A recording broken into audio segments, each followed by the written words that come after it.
Every now and then, a single moment in a story just breaks through the screen. It says something so profound about our own world, you just can't shake it. Today, we are diving deep into one of those moments from the Star Wars series Andor, a single speech that somehow became a mirror for our times. Right here. This is the line at the heart of it all. It's spoken by Senator Mon Mothma, and it's the exact moment when a politician's carefully crafted words catch fire and become a revolutionary's roar.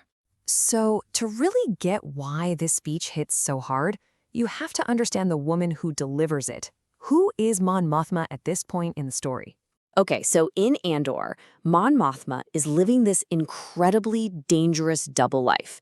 On the surface, she's a respected imperial senator, playing the game in the corridors of power. But behind the scenes, she's secretly funneling her family's entire fortune to these scattered, disorganized rebel cells. She is walking the tightest of tightropes. And if you look at her whole journey, it's pretty fascinating. We've seen her at these different points, right? The young idealist, the firm leader. But Andor fills in the most important gap. It shows us the agonizing transformation from a diplomat trying to fix a broken system from the inside to the leader who finally understands that the system has to be completely torn down. This speech, this is her point of no return. I mean, let's be honest. Before Andor, for a lot of us, Mon Mothma was this kind of stoic background figure. We knew she was important, but we didn't feel the weight of her choices. This show completely reframes her. We now see this complex, passionate woman who is risking her comfort, her family, her life, not because rebellion was a foregone conclusion, but because she saw it as the only necessary choice left. But here's the thing. Mothma isn't just fighting guys in white armor and scary dudes with laser swords. No, she's fighting something way, way more insidious. This is one of the most brilliant things Andor shows us about how oppression really works. The Empire's greatest weapon isn't the Death Star. It's paperwork, it's laws, it's regulations and directives that slowly and completely legally just chip away at your freedom, all while most people are either looking the other way or, even worse, complying with it. And the thing that finally pushes Mothma to give this speech is this: the Public Order Resentencing Directive, or PORD. It sounds so boring, right? And that's exactly the point. It's tyranny disguised as procedure. It's a new law that basically lets the Empire slap massive prison sentences on anyone for any crime, real or imagined, against the state. It's a legal tool to crush dissent. This is the banal evil she finally stands up to confront. And, this system has a real-world name. Sociologically, it's just straight-up colonialism. The Empire isn't just a government. It's a foreign power imposing its will on other worlds, like the planet Ferrix, stealing their resources and keeping the people in a legally inferior position. This isn't just some sci-fi idea. It's a dynamic that has played out time and time again in our own history. And the show is just masterful at exploring how different people react to living under this system.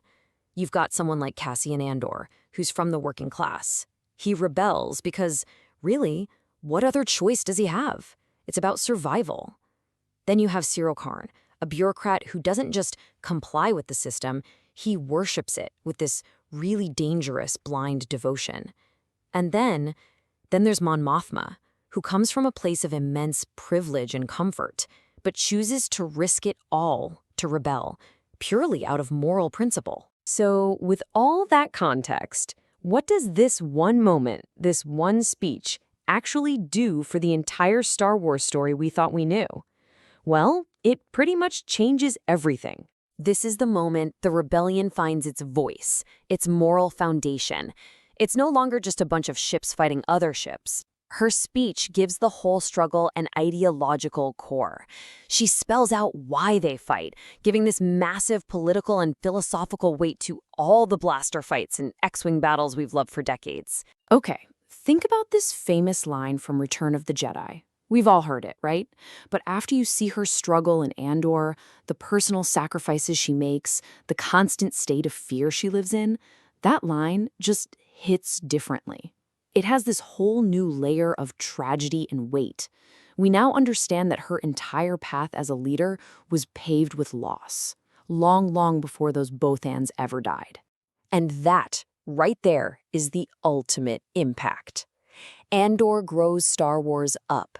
It elevates the saga from a simple, if wonderful, fairy tale of good versus evil and turns it into this complex, gritty exploration of the murky gray areas of politics, espionage, and what it truly costs to resist.